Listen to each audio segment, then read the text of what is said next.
As we develop our intuition, we get more and more intuitive hits. Should we share them if it's about someone else? No, not necessarily.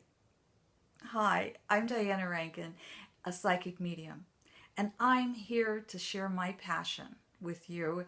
And that passion is helping everybody develop their intuition, but doing so responsibly and doing so with compassion and love and in a very safe way. You know, in 2002, there was a movie. It starred Richard Gere, and it was called The Mammoth Prophecies, I believe. And it was about an incident that took place in 1967 when there was a prophecy of the collapse of the Silver Bridge, which spans Ohio and into West Virginia.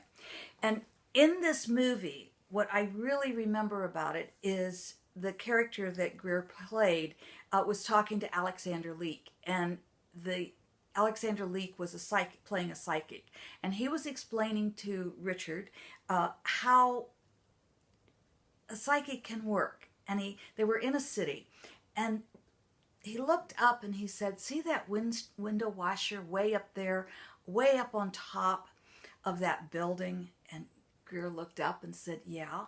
And so Leek said, "Well, being a psychic is like that.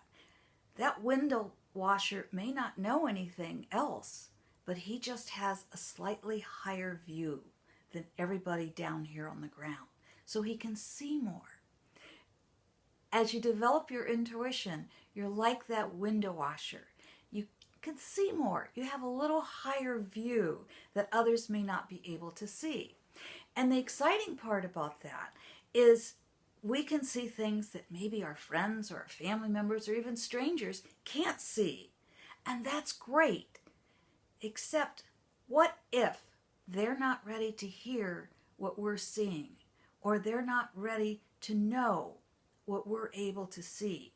Or what if what we're seeing is just this little piece? Well, especially in the culture in the US, we do not like our energy invaded. We don't like our personal space invaded. So we have to be very careful with that, especially when we're developing our intuition. We have to be careful about what are these psychic hits that we're getting, and are they reliable?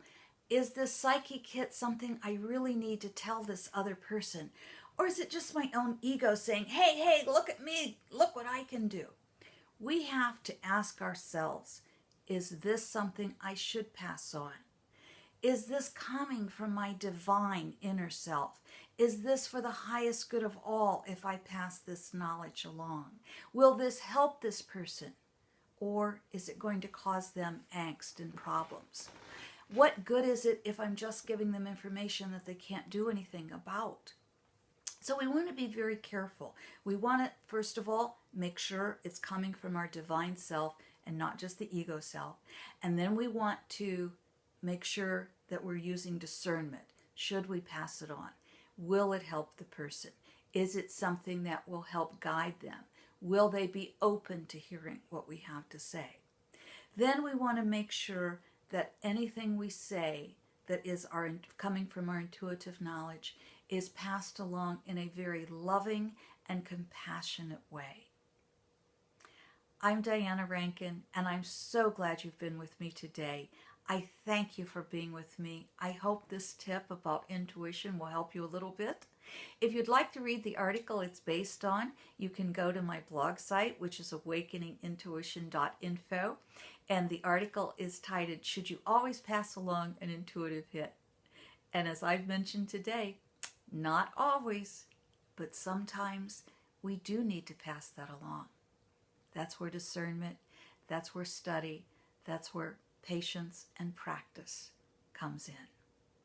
May each of you develop your intuition, and may you use it for the highest good for your life and the highest good of all. Enjoy your day. Thank you.